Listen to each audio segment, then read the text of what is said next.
What is up, ladies and gentlemen, Manny here, welcome back to the channel. My friends, today's video is gonna be about the GOAT, Janja Garnbret. Many people have asked me to make a video actually similar to the kind of video that I did about Toby Roberts when he won the Olympic gold medal, about Janja Garnbret, who obviously also won the Olympic gold medal for the second time in a row, right?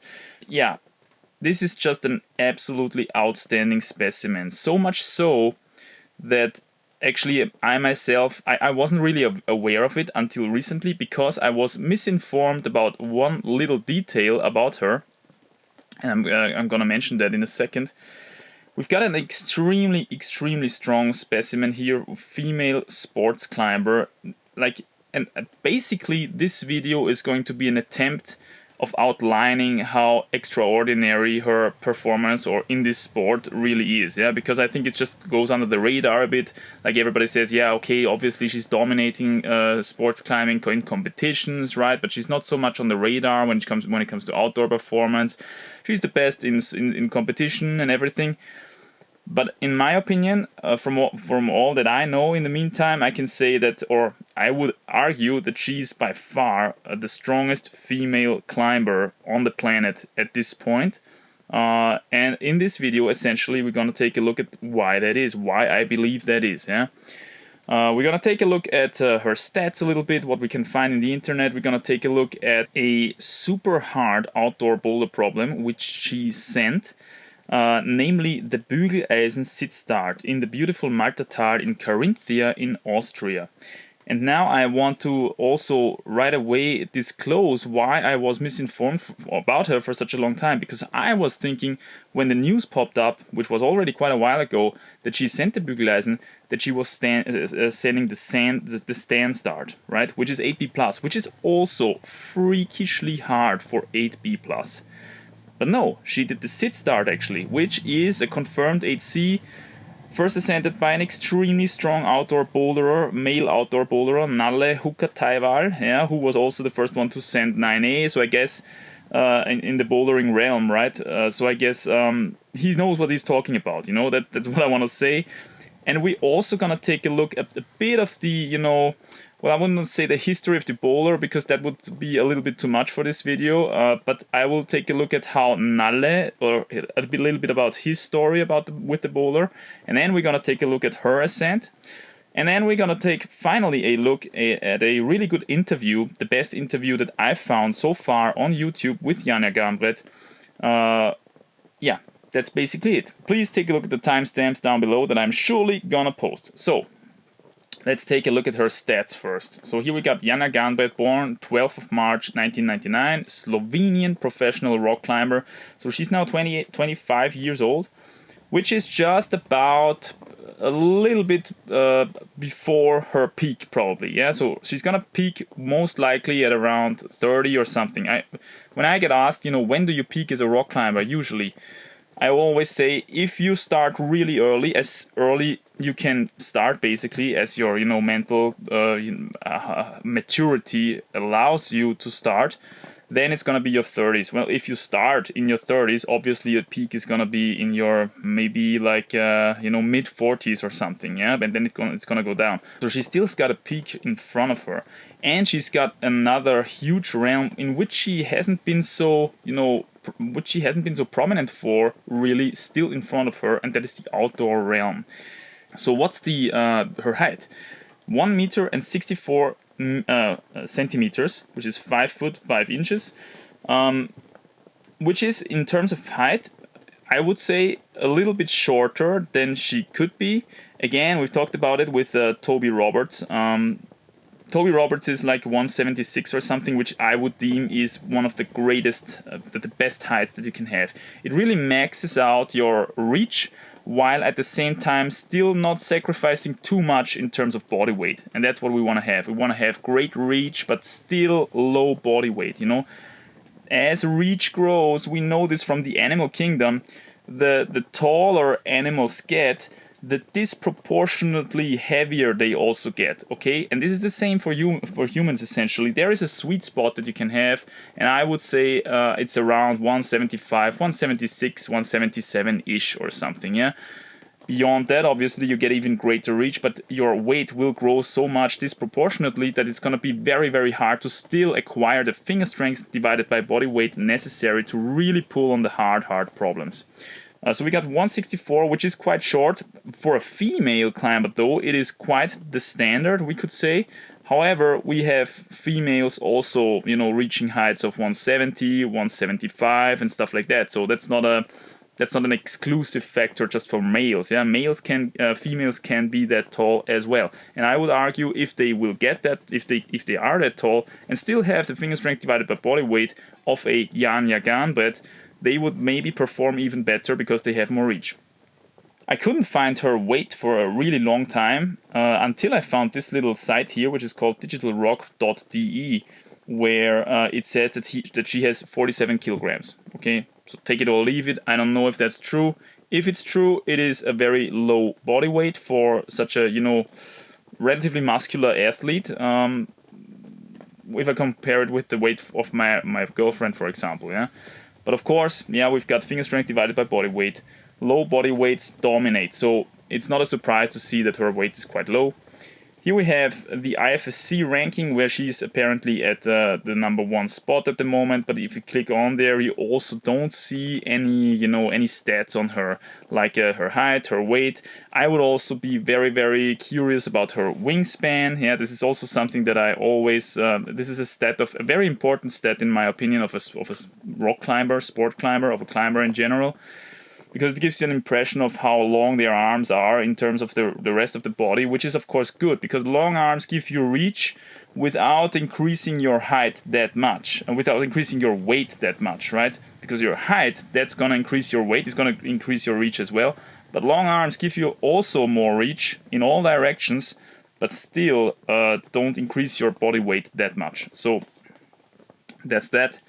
I couldn't find her reach, her ape index, nowhere, unfortunately. Just by looking at her, when she climbs, I would guess that she has quite a good ape index, probably somewhere on the +2, +3-ish side or something. That's just by pure, you know, instinct, just by looking at her climbing. Why would this be very great? Well, it turns out to be that females in general have on average lower ape indexes than males. Yeah, even outside of the rock climbing realm. Yeah, so the average female just has shorter arms than the average male in terms of compared to the rest of their body. Yeah, so that's just that. Okay, and now I would like to move on to this very beautiful video of Nalle, where he explains a little bit about his process, you know, when climbing the Bügeleisen and stuff. So let's take a look at that. I hope I don't get too flagged here for the music sounds. I've always been drawn to like really tall, beautiful lines, and that's maybe kind of my signature, so to speak, like all these big eyeballs. And that's just always what's interested me the most, is just opening new beautiful lines that are usually tall, because it also brings in the mental aspect of it. It's not just very cool guy, very cool guy, very down to earth, calm, cool guy. Yeah. Unfortunately, never met him on the rocks. I came back for the sit start, and I was pretty confident I could do it, but it turned out the boulder was wet the entire trip. And what made it worse was, not only was it wet the whole trip, but every day kind of looked like the next day could be okay. Sit start starts on this slopey rail and kind of a non-existent undercling. And you pull on, get a good left-hand crimp, swing your feet out. Take a look at how, you know, how he's standing there, how stretched out he is, okay? So let's take a look at Nalle's stats real quickly. Oops, that's the wrong tab here. Had to look up, you know, something that my kids could watch. Nalle Hukkataival. So there we have him. He's 173 centimeters tall, which is just basically as tall as I am, 5'8" and 68 kilograms. Yeah, so that's 18, freakish 20 kilograms more than Janja. And keep that in mind, we're also going to talk about some very interesting aspect when comparing male climbing with female climbing in general. This is just such a beautiful like experiment that we're running here with this Janja Garnbret specimen. Just such an incredibly strong specimen. Really serves as a great comparison to male rock climbing, and we will see later actually that this will become relevant in another chapter of this video. But yeah, we've got 68 kilograms, yeah? Just to keep that in mind. Let's keep playing the video. And then you get a heel hook, and then you have to walk off high. And he's almost 10 centimeters taller than her. Keep that in mind. Flip that heel to a heel toe. When you see these moves as well. Kind of sink back down, and with the same momentum you go up again and hit the starting hold of the stand start.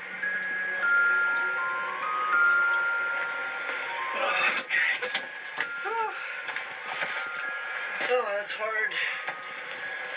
That's hard. But it works. And when you look at it, somehow you don't realize it. When you're underneath the boulder, it doesn't look as steep as it is. But when you look at it from the side, it's that steep. It's all in the same muscle groups, and you get the muscles tired from the bottom that you really need on the upper part.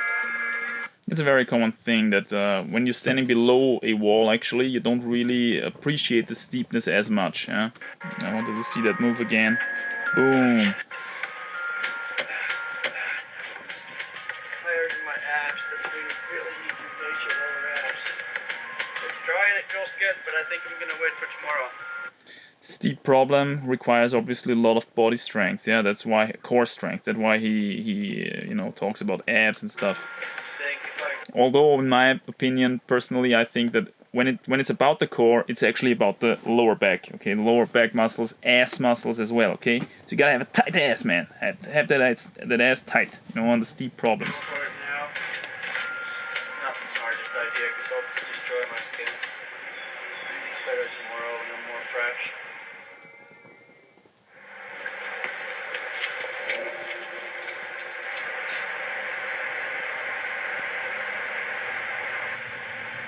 A little wind would be nice. I can't see a single leaf moving.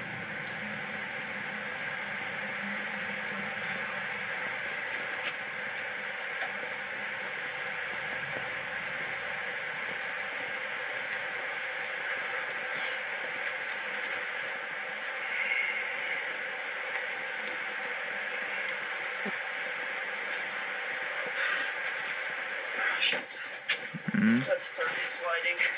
Beautiful attempt.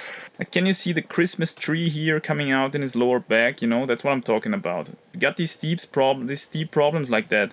That's what you need. Yeah, that's what's gonna prevent your body from giving in. And then losing control over your feet and slipping off and falling off.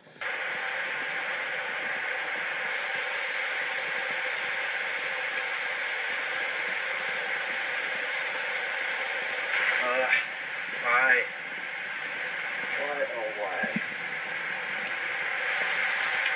Still raining, huh? Yeah, that's the thing. Well, doesn't look like it's been fun today. I think what we can draw from these couple of shots here is that this boulder is not easy to project. And actually, I've been there myself. I've seen the boulder. I've been standing in front of it, and when I was there, it was completely soaked. Yeah. I was not there for long, unfortunately, because it's actually a really beautiful spot. But what I want to, grind out here is that this is not an easily projectable boulder. It has a very, very tendency to be wet, even a couple of days after rain, depending on how much it rains.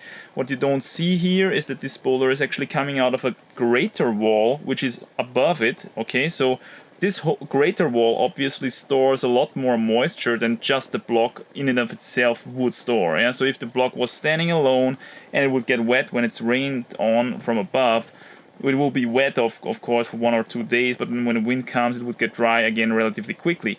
But because it's just built into this huger wall, which behind it stores quite a lot of water presumably, and it's very forested area. There is a lot of moss, as you can see. It's at the bottom of a very large valley, the Martatar, and there is a stream running through the valley as well. So you've got always this kind of baseline moisture going on there. That's why there's moss on the trees everywhere and stuff, yeah? And it really needs these winds, these föhns, as Nalle himself will say in the video, to become dry. At the end of the day, it's one of these problems where you can be extremely unlucky if you're having to do trips to there to be able to project it, yeah? And that makes sending it obviously that much harder. So, let's take a look. There is another very beautiful shot, but with a lot of music, of one attempt of his, where you see a lot of close-ups, which is great. Let's take a look at the actual send of him, which is without music.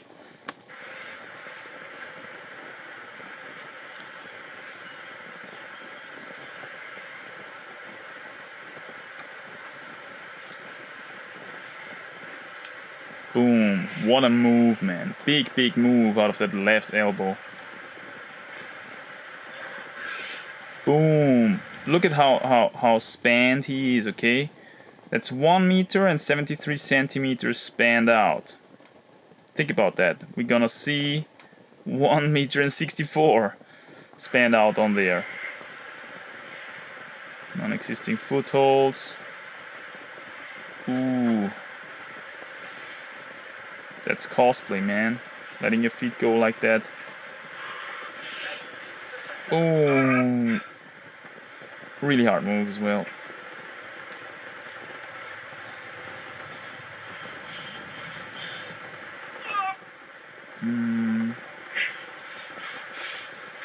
Boom, really hard move as well. Again, letting his feet go. I think he fell there actually. At this very, very last sequence once. Bam, another big move.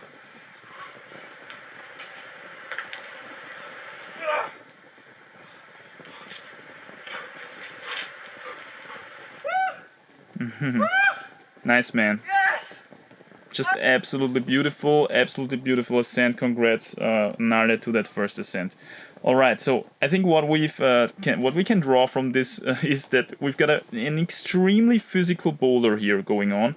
Not only in terms of steepness, it is super steep, demanding a lot of core strength. We've got extremely small holds, demanding a lot of finger strength divided by body weight.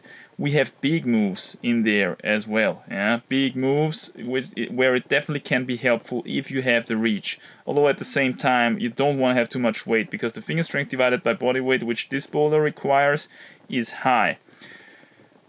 The boulder is very, very hard to project. It's in a valley, it's always wet. You need good days. Yeah, if it's too hot, it's gonna be like in a jungle, it's gonna be humid, so you need the right conditions to do this thing. So let's take a look at Janja's ascent. Unfortunately, there's only this small little short of her doing it. Hop. Yeah, it's also quite close to the road actually. Boom! Oh man, have you seen that? How freaking long that move was. And now. Ooh! Look at that left foot. Like, can you imagine the freaking body strength this move just required? Honestly, I've never seen something even close to that so far. That's crazy. 1 meter and 64 centimeters spanned out like that, and in a, snapping movement, in a dynamic movement like that, so many other people would have let go of their feet at this point. Obviously, it's cool if you can hold. It's not even an advantage to always keep your feet on, as we've seen with Nalle. Sometimes it's just more efficient to let go and step it on there perfectly again, and spare that core strength with stepping up slowly. But she doesn't need to. Yeah, she just makes the move and sticks it beautifully. Bam. Only now she lets go. Yeah.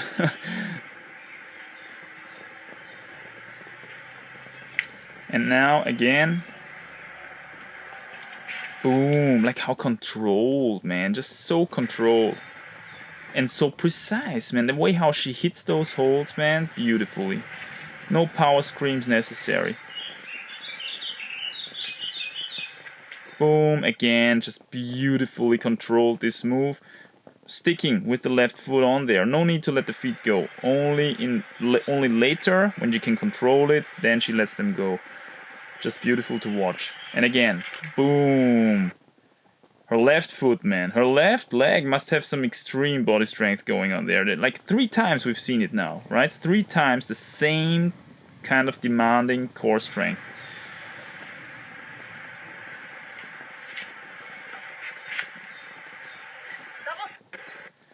I think this was just an amazing display of power. It was the first female ascent, obviously, and I am going to predict now that this female ascent is going to stand. This first female ascent is gonna stand for a long time, because it's gonna be hard for females to acquire the reach that you need for this problem, and at the same time have this kind of springiness, this kind of dynamicness, this kind of finger strength divided by body weight, man, to pull it off like Janja does it here. Absolute kudos, wow, like hats off, man. This is incredible, and this shows me like this is so much more controlled than Nalle did it, and it shows me that she could probably compete in male bouldering like that, like how strong she is. I was underestimating her for a long time because I was thinking she just climbed the stand start, which is also a freakishly hard 8B plus, could be soft 8C maybe as well if you compare it to other 8Cs, yeah. So that's amazing. I want to compare her here with other female climbers who climbed 8C already, because she was not the first female to climb 8C. It's just the first female ascent of this particular boulder, the Bügeleisen Sit, which I predict is going to stand for a long time. So we got Brooke Rabutu on box therapy. We got Mishka Ishii and Ashima Shiraishi, the Japanese girls, on their boulders. We got Katrin Lehmann on Kryptos, and Katie Lamb, also box therapy, and another boulder called Equanimity. Unfortunately, I don't really know anything about these other boulders, but from what I've read, there is always some sort of a technical finesse to these boulders. And if you have something like this, something that is technically difficult, technical difficulty can be overcome a lot easier than physical difficulty, okay? Because physical difficulty, you just have to bring to the table the physical fitness to overcome it, and physical fitness demands genetics, and it demands a lot of training, both of which and a lot of training resistance, obviously, but all of which not all people, or very few people, actually only bring to the table. However, like when something becomes technical, it's also something that the less gifted, I would call them, like myself, for example, can climb. So a lot of people, when they see me do stuff on the hangboard, they wrote me, hey man, shouldn't you be a lot stronger in your fingers if you climb grades like 8C plus and stuff like that? And that is actually true. I would say in comparison to other climbers who climb this kind of grade, I have relatively weak fingers and stuff like that. However, what I have is a very great technical understanding of the sport, and an understanding about conditions and how to time everything and stuff like that. Also, conditioning of my own body and stuff, which helped me to make my very hard ascents. So even the less genetically gifted can outplay, if they're smart enough to do so, technical difficulties. That's what I want to say. Raw physical difficulties, and the Bügeleisen Sit Start is a boulder which demands just that. Raw physical fitness, as we've just seen, is a lot harder to overcome, and especially for female climbers, I think it is, at the end of the day, harder to achieve the raw physical fitness in terms of power and stuff like that compared to a male climber, That's why we have different categories. We've got male and female climbing, we've got male and female sprinting, or whatever you may have, yeah? But Janja Garnbret just seems to, override this completely. And this is just amazing. This is what I mean with we've got a very outstanding specimen here. And this is what I mean with when I say this Bügeleisen Sit Start, first female ascent, is going to stand for a long time. It's going to take a long time to bring up a female climber, I think, who's going to be able to repeat that, especially when considering that the boulder is very hard to project. Albeit, for Janja, it's not that hard to project, because Janja comes from Slovenia, she lives in Slovenia, and from Slovenia to Carinthia, which is in the south of Austria, it's not that far of a ride, yeah? So she can do it. Now I'd like to point out one factor when it comes to comparing female climbing with male climbing in general, And also the same goes actually for comparing childhood climbing or, you know, adolescence climbing with adult climbing. So the same kind of thing that is true for, you know, children versus adults in terms of performance in rock climbing is true for females versus adults in performance in rock climbing, because females tend to be shorter, they tend to be lighter, and actually they tend to have higher finger strength divided by body weight, because just body weight is just such an important factor, and their bodies, their genetics as females, they allow them to be lighter than males. And at the end of the day, that's easier. It's easier to be light than having even more finger strength, if you know what I mean. Because again, finger strength, it needs to be trained. It has a huge genetic component. For people like me who stand, you know, who hit the wall when it comes to finger strength performance, it is a lot easier to simply drop a couple of kilos and increase my finger strength divided by body weight that way, compared to getting even more finger strength. Okay, so that's what I want to say. That's why actually females and also children, so young climbers, have an advantage here, because their fingers are, compared to the rest of the body, relatively strong already, but they don't carry as much body weight around as the adults. And we see this on a boulder like this, which has very, very small holes. Yeah. She's extremely precise here with her dynamic catches, with her contact strength here on these edges. And this is actually something that could be argued is easier for a female here than for a male, because females have these small little flimsy fingers, small little flimsy hands, just like children do have it. And on problems like these, where you have these kind of slots, these kind of really tiny slotty crimps, it can help you obviously, because you can dig your fingers in a little deeper, and just 1-2 millimeters here already make a difference between a hold which is just completely unholdable and a hold which is somewhat holdable. Yeah. So this is a factor that you gotta keep in mind when you compare female climbing with male climbing. Yeah, difference in fingertip thickness and stuff like that, and in hands in general. So small holds suit them. Finally, I would like to take a look at an interview with Janja Garnbret, the best one I could find. I've seen all of the Adidas Terex interviews, and I also reviewed the best 2 of them, in my opinion, on the Patreon. So if you're interested in that, take a look at that. But the best, actually, I think, is this interview here with Louis Parkinson, because they go over a couple of really interesting points here. Let's check it out. Hi. Welcome to a Q&A. Hi, folks. As you can see, I'm joined by Janja Garnbret. I'm really trying to hide how starstruck I am. We're in a very fancy hotel in London. Janja is visiting just for today, right? Yeah, actually, just for today. So, very kindly, Janja has freed... By the way, take a look at Louis Parkinson.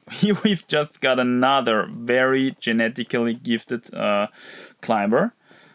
Not very tall, obviously. You can see that he's in his height. He's not even like, surpassing Janja here when he's sitting in terms of an upper body. You can see that his shoulders are relatively high, which is good, because that means if he stretches his arms out, his fingertips are going to be even higher up there.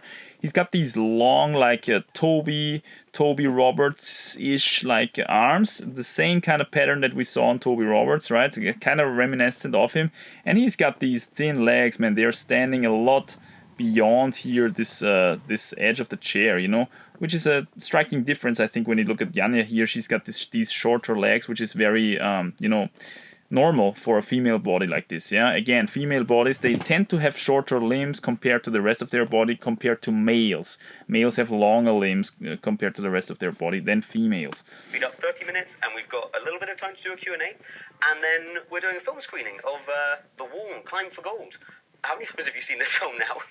I've seen it like several times. This will be probably my 7th time seeing it. Wow, still enjoy it? Yeah, I do still enjoy it. I'm really excited when I come to the end of the film. Yeah? It's pretty exciting. See what happens. Yeah, exactly. I don't know the film. The film depicts you pitted against these 3 other very strong athletes, Shauna, Miho, and Brooke. Are there any attributes or skills that they have where you're like, oh wow, that's so cool, I wish I could do that? Obviously you don't need them because you won, but any other skills where you're like, oh, if I had that, I would have won even more? I don't think actually that she's got one particular weakness which is to her detriment or anything like that.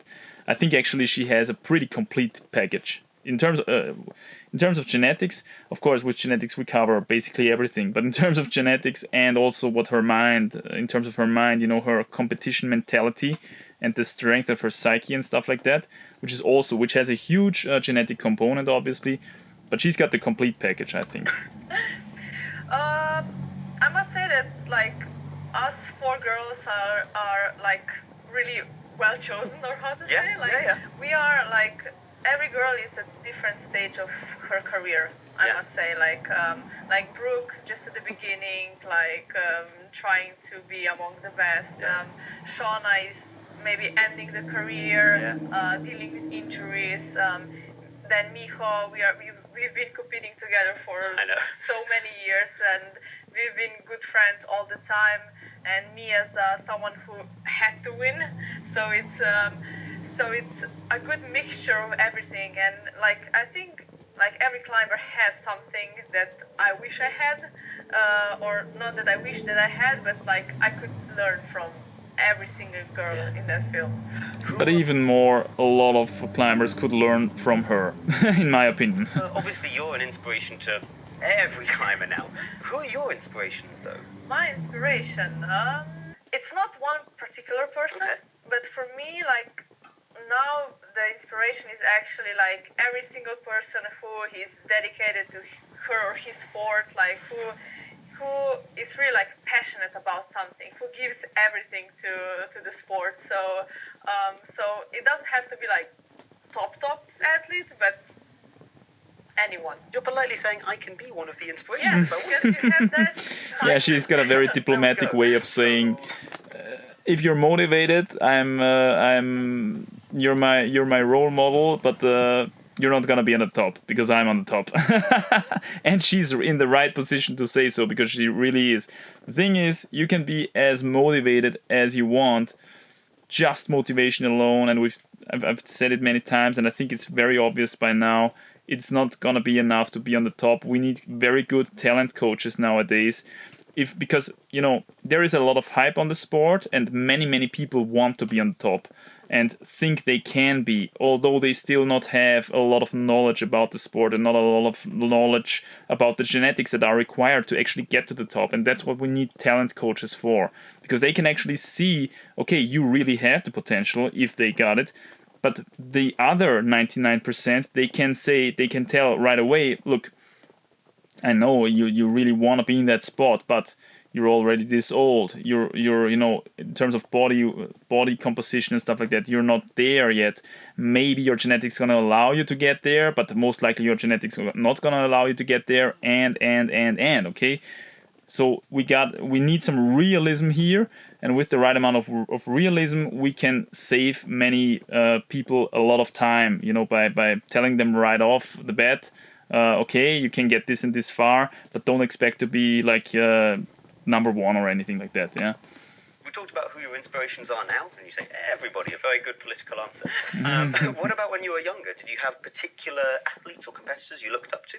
Yeah, when I was younger, I had role models. Like for me, it was like Mina Markovic and Maja Vidmar, of course.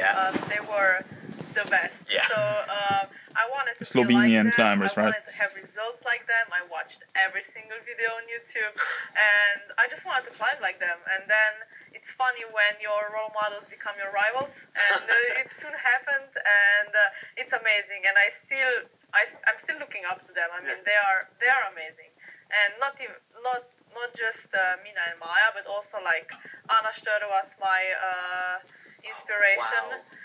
And also Akio, Austrian climber.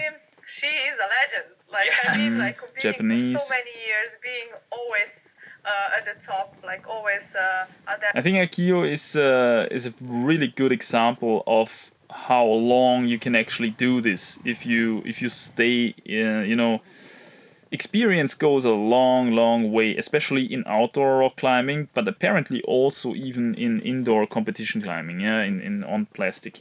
So it's really impressive to me to see how, yeah, you can do the sport for a long time and be on the top of it for a long time until that crazy freak comes around, like Adam Onra or Janja Garnbret, you know, who start really early on top of that, and then obviously they're gonna dominate. Adapting to different styles, she's amazing. Yeah.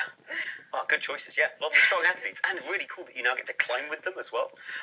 You mentioned a second ago that, you tried to like emulate the style of other athletes who inspire you.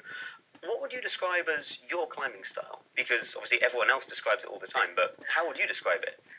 Yeah, my climbing style also like developed over the years. Yeah. Like when I was younger, I was really static, slow, because also like Mina and Maya were climbing like that. Yeah, so, exactly. I wouldn't say that that's necessarily the reason for it. The climbing style in general, climbing in general, was a lot more static, a lot more slow just 10, 20, 30 years ago. Remember, we started the sport on the outdoors. On the outdoors, you're not gonna have the coordination double dynos that you're gonna have in a competition. Almost never the case. Yeah, so indoor sport climbing is a derivation from that, and obviously also indoor sport climbing was quite slow, quite static in the beginning. However, then it developed and it became more and more dynamic as we go, and nowadays we've got something that is resembling parkour sometimes, yeah? So that's just the development of the sport, yeah? Take it or leave it. It's interesting to me, just simply how it goes, and I think the longer we stay on that path, we're gonna have something completely different than outdoor sport climbing at some point. It already is, and being good at all of these disciplines at the same time is gonna get harder and harder and harder as these two branches of the sport are gonna deviate from each other. I couldn't be any different, but later on, I must say first I was a lead climber. I actually said that I won't do any bouldering comms. I actually said that. Really? Yeah, when I was younger. I mean, I just wanted to didn't appeal to you about bouldering comps? Yeah, Mina and Maya were doing just lead comms. Yeah, fair enough. Yeah, so I also wanted to be like... Look at those legs, man. Woo! That's good stuff. Like a really good lead climber, so I said that actually I didn't have like a wish to compete in bouldering competitions, but then later on in 2017 something clicked and I wanted to do bouldering competitions, and also my climbing style changed a lot. I was more dynamic, more jumpy. I like to risk moves. I'm not like I love taking risks, so I'm never like in a safe zone. I think it will be really interesting that a lot of people who view themselves as very static climbers, they really struggle to get to grips with dynamic movement, and I think hearing you say that you used to be very, very static and then you change your style completely will be really inspiring for a lot of people. Yeah, definitely. I mean, you can do that, but also if you want to do that. So, so yeah, if you're like completely fixed into an idea of being like static and not wanting to take risks, then you won't be able to do that. But if you get out of your comfort zone, then it's easy. Do you have a favorite style of climbing now? Like, I know obviously you enjoy a dynamic style and you previously were very static. If you could just pick any boulder in the gym that you'd spend more time on, is it like you prefer slabs, you prefer overhangs, you want to do big dynos? What do you enjoy doing the most? For me, the dream boulder problem would be like 45 degrees, crimpy boulder problem, just hard stuff. Yeah. And why? Because she's got the physical, foundation to be able to do them. She's not needing the super technical stuff where you can somehow trick it with technique. Just give her raw power, physical stuff, and that's where she's gonna be able to set herself apart from her competition the most, because that's what she's excelling at, and that's great to see. So that's nice. For me, that would be dream boulder. And obviously the Bügeleisen Sit Start is just that. Yeah, probably that's why she got on it to project it. Very good choice. Just picking up on what you were saying about taking risks in competitions and moving dynamically. You're obviously quite good at climbing, but what I think I admire most about you is that you must be the best in the world at dealing with pressure. Going for a risky dynamic move and being really, really confident when dealing with also internal expectations and external expectations, which for you must be huge. How do you do this? I struggle with external expectations, and my external expectations are quite low. No one's expecting me to win the Olympics and win every competition by a mile. How do you manage this? I think, to be honest, she's going to say something different probably, but I think if you're that good, so if you've set yourself apart from a competition that much, by such a huge margin, there is not really that much pressure anymore, because if not anything crazy goes wrong, which can always happen, obviously, you can, for example, injure yourself, or you can just read a boulder problem completely wrong the whole time and mess your 4 minutes up completely, and all the other people read it correctly, and someone even gets the top, and these are the deciding points that make you lose the comp. It's not really because you were unlucky, right? So if you've set yourself apart that much from your competition, you really need to be unlucky to lose a competition. And then you can later always say, you've been unlucky. Well, everybody is subjected to luck and misfortune, right? So if I'm unlucky, then I lose. If I'm not unlucky, I'm gonna win easily, as I did all the other competitions before, because I'm better by such a great margin. So in that position, if you get there, you don't actually feel that much pressure anymore. That's how I would imagine it. Additionally, she's already got the experience of so many comps, winning these comps, knowing how it feels to win, and there is an effect going on in sports psychology also, I think. You get used to a certain thing if it always happens. So if you win all the time, you get used to winning, and this makes your next win actually more likely. While on the other hand, if you're losing constantly, you get used to losing. You get used to, being down all the time because you're not reaching your goals and stuff like that. And then you always become kind of used to losing, and that makes your next loss that much more likely. So it really depends on which streak you're gonna get there. And obviously with the genetic foundations that she has, she's gonna get in that top 1 position, and she's now there, and she doesn't really need to, only really on the really big events when you really want to hope that you're not unlucky, like for the Olympics, for example. I imagine her to, of course, be also nervous about that, yeah. But on something like a World Cup or stuff like that, she's won so many World Cups already. She's got nothing to prove anymore. She has such a huge margin to her competition. She's got to be really unlucky to lose. And in that context, well, then you can say in your interviews after that, well, I was unlucky. I'm sorry. Next time it's going to be as it was again. So that's how I would imagine it, yeah? Let's see what she has to say. Actually, maybe it's because I was pushed into this quite early. Okay. So my first ever competition was when I was 14, so in 2013 it was European Youth Championship, and I won, and ever since I had to win basically every competition I entered. And for me it's usually I don't care what people think. It's good, very helpful. That's very good, yeah. Yeah, that's really very good. I try to take, when someone says, yeah, of course you will win, or you already have a gold medal around your neck, I try to take it as a positive, you really believe that I can do it. Yes, of course. I try to take it as a support. Okay. Not only she's used to winning, but everybody around her. Usually the biggest expectations I have is from me.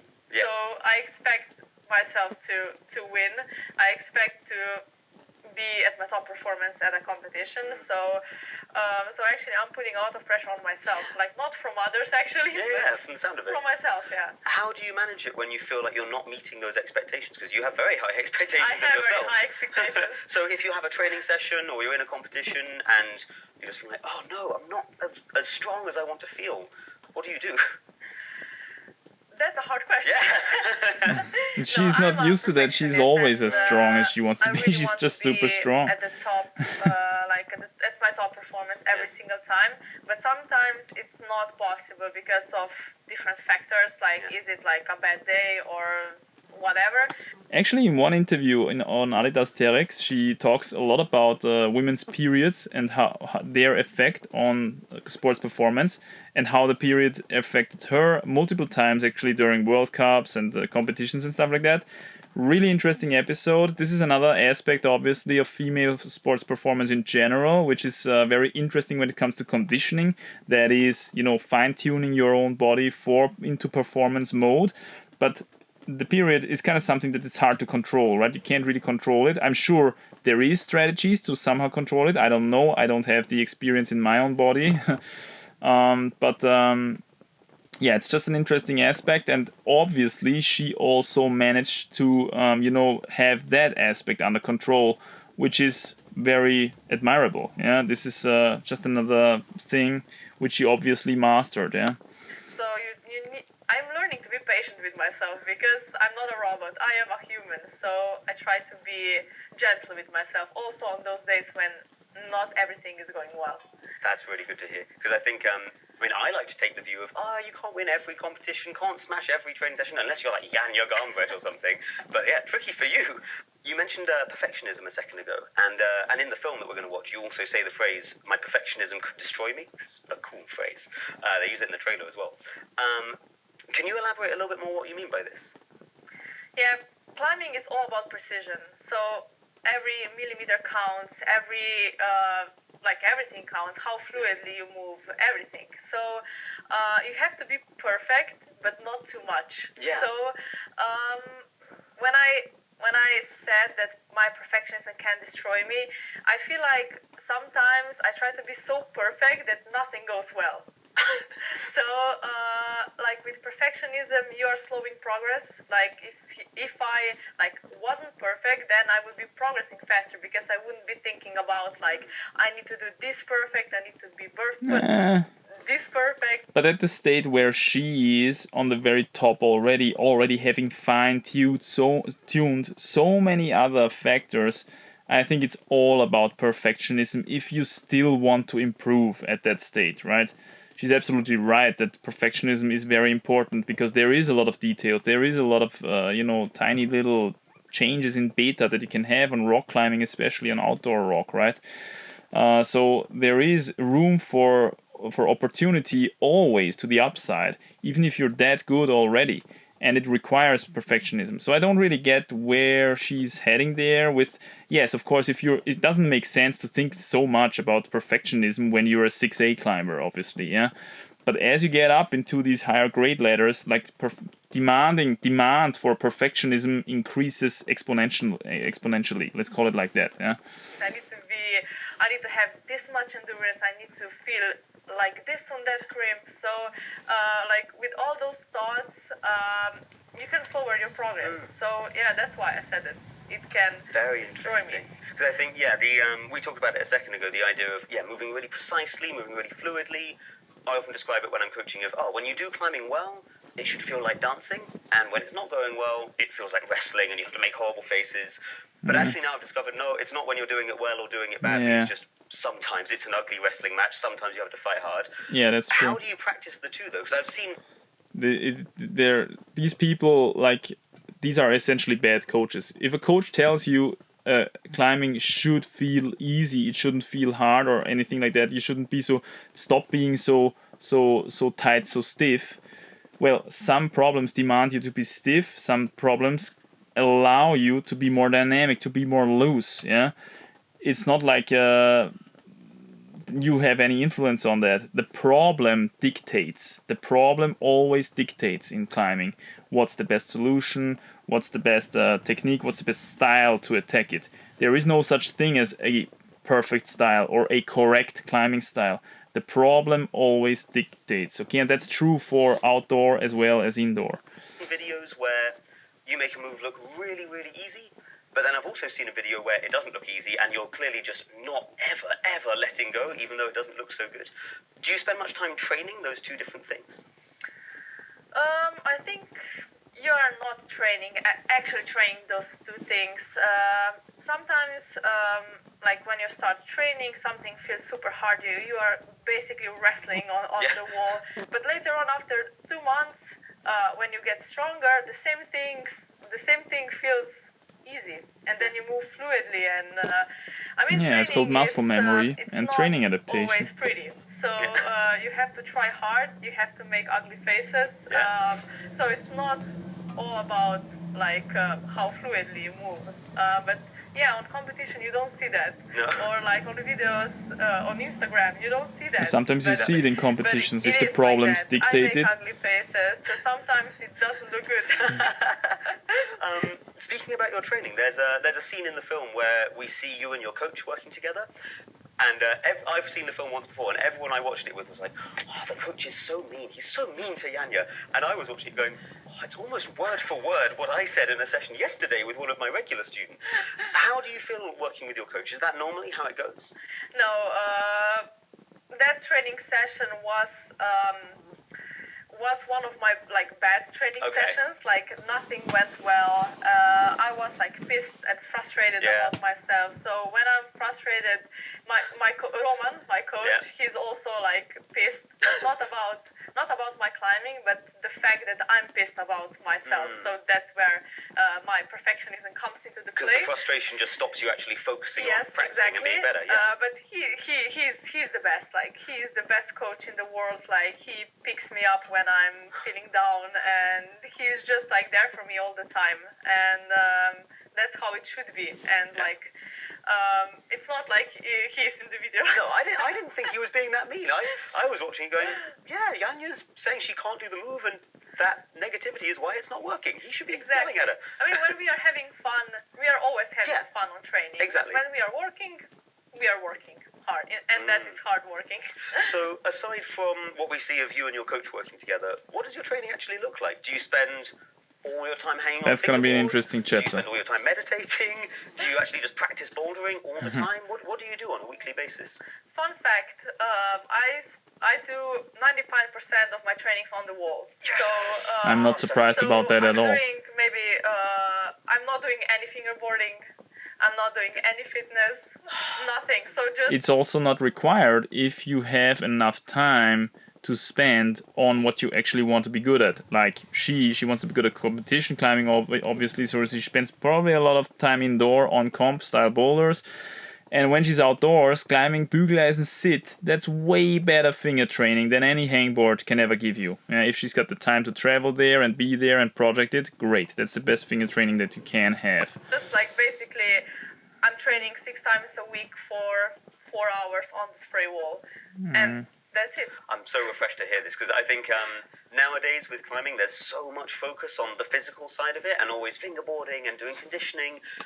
Yeah, the physical side of it is still very, very important. The thing is, you train the physical side of it a lot better by actually doing actual climbing than doing something that is a lot more abstract, like fingerboarding. We've talked a lot about what kind of fingerboarding is actually converting the most into real climbing performance, but of course nothing comes close to actual real climbing itself.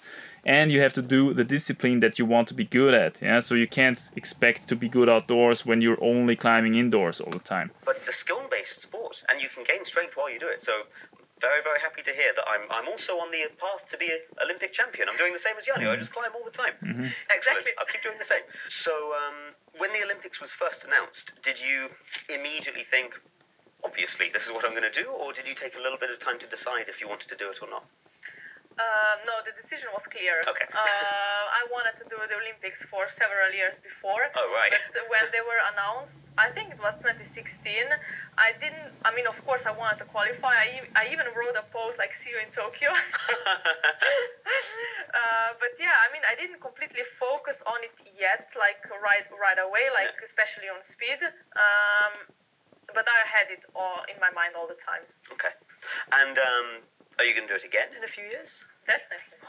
That's the goal. So, Paris is close. yeah. Speed It may climbing, seem man. far. It's still 2 years, but it will be here sooner than expected. So, definitely Paris is my big goal. I can't wait to watch again. And training and preparing for the biggest climbing competition ever would already have had a huge amount of pressure on you. Did it change the experience at all, having a film crew following you around and filming the whole thing? Did it make it any more difficult, or the same for you? At first, when they came up with this idea, to be honest, I wasn't really fond of the idea because as an athlete, you're used to the cameras on competitions, interviews, this and that. But when you're training, you want to have peace. You want to do your thing, and you just want peace. But then they were like filming training, private life with family, friends. But I have to say I developed a good relationship with Nick, the filmer, and he was very respectful. He knew that my priority is training and not filming. Yeah. So, like later on, he was just there. I didn't even know he was there. Like he was just filming, doing his thing. I was doing my thing. So that's why there was a good training scene in the film, because that was like a true training when not everything was going well. So it was great. I have to say, like, great. And the competition itself. I remember seeing your post afterwards, which I really enjoyed reading it, because, correct me if I'm wrong, but the main focus of the post was saying it was really difficult just to focus on enjoying myself, and I think we all climb at our best when we're enjoying ourselves. How did you focus on enjoying yourself at such a big competition where it had been all this preparation, all this pressure?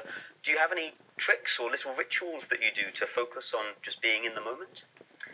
I don't have a ritual. Maybe if you were like filming me, then we would probably see my ritual, but I don't know. But yeah, it's this competition was massive, so it was really hard to just like focus and have fun. Yeah. I kept telling myself like it's just a normal World Cup, just a normal competition. I like that that's the low pressure version for you. It's just a World Cup, it's fun. Just enjoy, and I don't know, like when I woke up that day, I felt different. I felt like in the zone already when I woke up. I was just like in my own bubble, like in my own world. Like if you ask me if I remember what I was doing, like when I was climbing in the finals, I don't know. Like I don't know what thing that was happening actually, because I was just different in the zone. Yeah. And yeah, I said to myself also, like I know I'm repeating all the time the same thing, but I said to myself that if I'm not having fun, then I won't win. It's simple as that.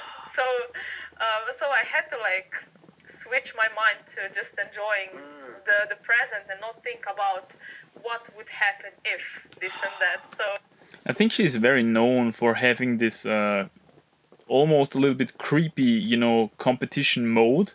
If you look at her when she's performing in comps, she's like this super focused, like stoic face kind of climber, and to me that speaks that she really has this ability. And this is also something that is very, I think it's rarer in the female world than in the male world a little bit, in that sense that if you're this kind of, imagine you're a hunter, you're almost like a hunter performing out there in the wild, and you want to stay hidden, you're kind of camouflaged, and you're approaching this wild animal or whatever that you want to hunt.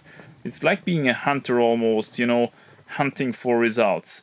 And she also has that. She also has this kind of being in that mode where she's just about pure performance, right? About pure, okay, you know what? I'm gonna exclude everything else. There's a crowd behind me with lights and with cameras. Who cares? I'm in my zone, and I'm gonna, pull this through now, no matter what.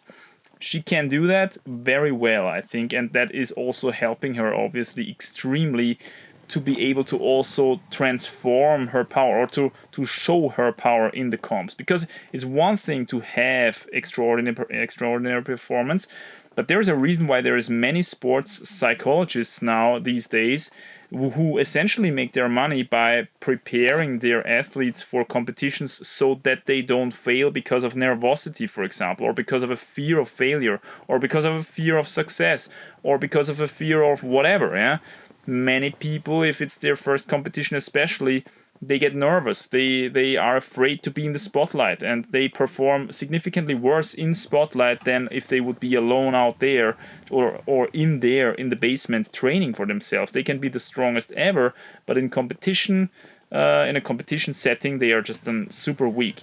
That's not the case for her, obviously. She also has that, and that's what I mean with she's really got the complete package together here. We've got the complete package here together with for a super high class competition climber.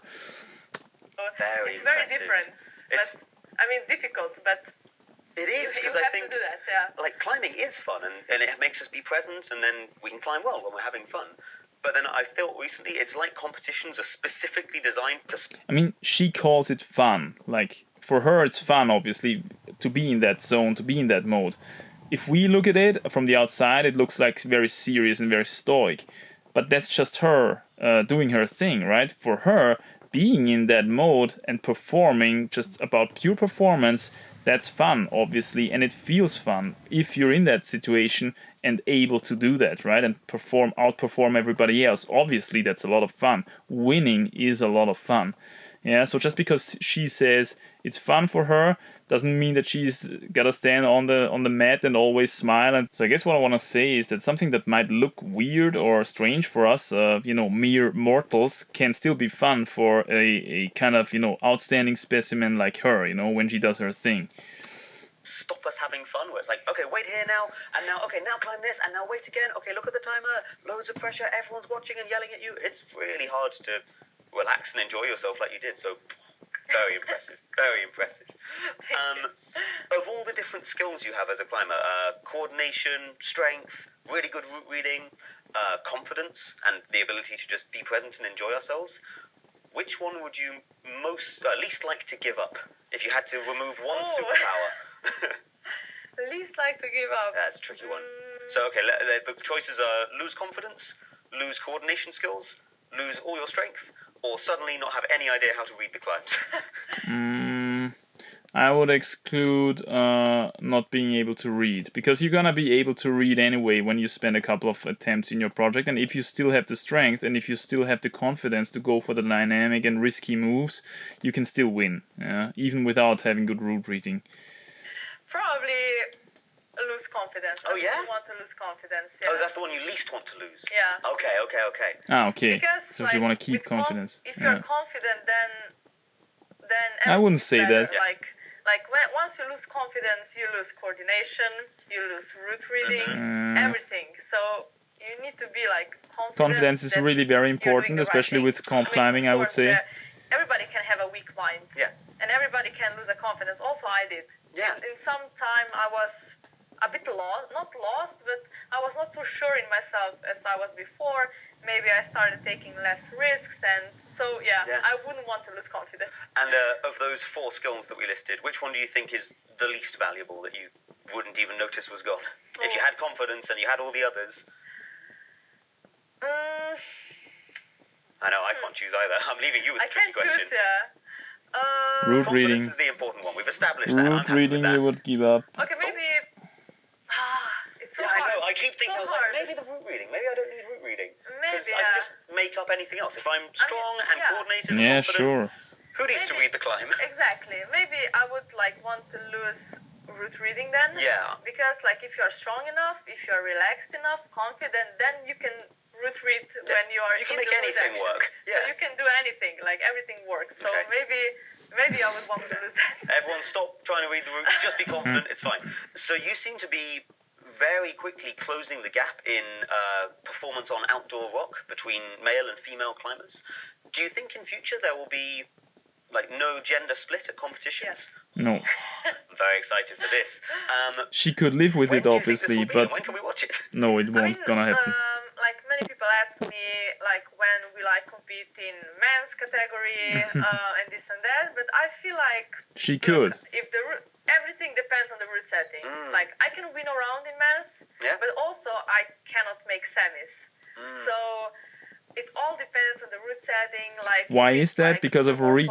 Okay, I think super far. Of course, I won't be able to make it. But if it's something that both can climb, man and woman, then some interesting stuff can happen. And that's stuff that I always said, right? The main reason why we still have a performance gap on outdoors and why females haven't climbed 9B plus and 9C yet is just because on these very, very high grades, you just get selected for reach disproportionately more than on the very low grades. There is always 9As and 8Cs and 8C pluses who don't have a single very reachy move, who just have very small holds, very hard and fingery moves and a lot of endurance maybe.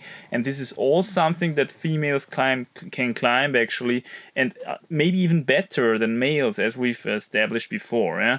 But on these hard, long moves, it's going to be very hard to close the gap between males and females, because it would essentially take a female with the reach of a male and still having the same kind of finger strength divided by body weight, which will be quite hard to attain. But yeah, man, she has incredible potential. She could easily be... I mean, I think she climbed the 9A. She was the first female who on-sighted 8C, as far as I know. Just because she could pull it off, maybe it doesn't mean that would be fair for all the other female athletes as well. Happen. But yeah, I feel like also like when you mentioned rock climbing, I feel like we can close the gap. Yeah, I'm really fond of that. So, how much do you think? Because as you say, there's apparently a bit of a difference in performance between male and female athletes at competitions. How much of that do you think is to do with all of the routes being set by an all-male route-setting team? Do you think that might be anything to do with it? No. Yeah. I also don't think that there should be more female that's route setters, always of course, the case. I mean, necessarily. They will come. For sure they will come. Okay.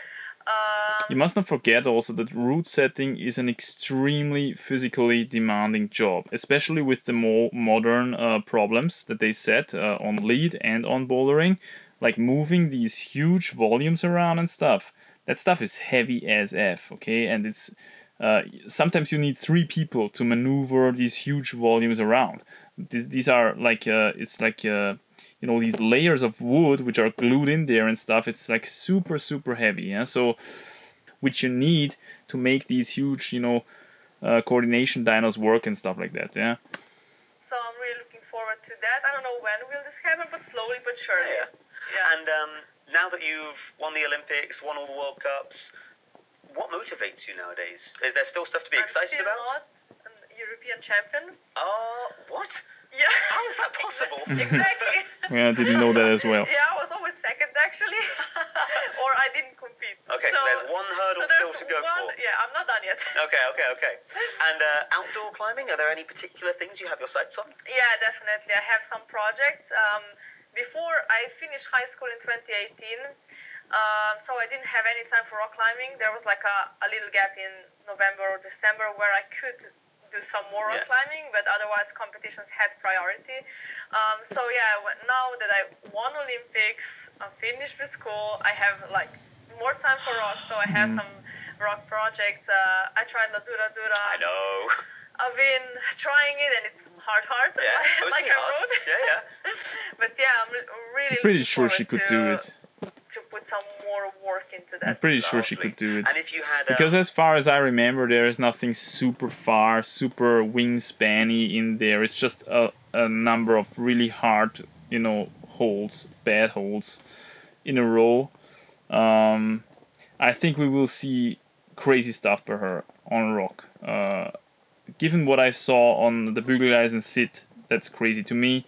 We're gonna see crazy hard stuff by her. She could definitely, potentially even climb 9C or something, yeah? Something that Adam Onra would agree to 9C to. I'm pretty sure that she could do it. I'm pretty sure she's got stronger finger strength divided by body weight than Adam Onra, actually. But what Adam Onra has, obviously, is his great versatility, because he's got the length, he's got the reach, he's got the flexibility to be also able to perform the very, dwarfy problems that clinch you together and stuff. So yeah, but she's got the potential, man, to be like super good on rock as well, especially on routes. She has not even we haven't even began to unfold her potential there, because she's only got, I think, 9A or something. Yeah. Tip only that you could give to all the climbers who want to get better and go to competitions, what would now we're probably gonna hear, have a lot of fun. Okay, don't be a perfectionist. Very nice. And have fun, that's number one. Yeah. Perfect. Thank you so much, Janja. This was absolutely lovely. Double fist bump. Wow. Oh, look at these arms, man. Perfect. Thank you so much, Janja. This was absolutely lovely. Double fist bump. Damn, look at these arms. Toby Roberts-ish arms. You see that? You see how damn. That's just a beautiful shot right there. It's a beautiful shot right there. Yeah. Wow, let's go watch the movie. Okay, very cool interview. Thank you, Louis Parkinson. Really cool interviewer there for making it. Wow, what a specimen, right? I mean, I was just completely what when I saw the way how she climbed that Bügeleisen sit. I was just absolutely impressed. She's definitely a super powerhouse. Could compete in the men's category if the boulders in the men's were not a little bit more reachy, which they are obviously, because males tend, although males in competition climbing tend to be on the shorter side as well, but on average I think they are on the taller side, taller than the average female competitors. So she still has troubles there, and this again, it sums basically up what I say.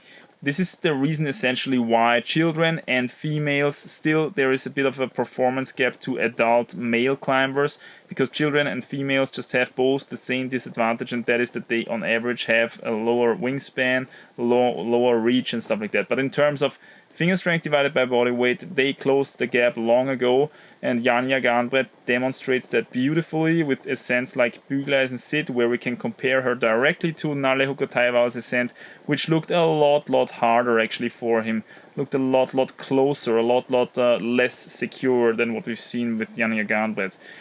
Who is the absolute GOAT? Wow, heads off. I think it's gonna take a long time until we see another female ascent of the Bügeleisen Sit.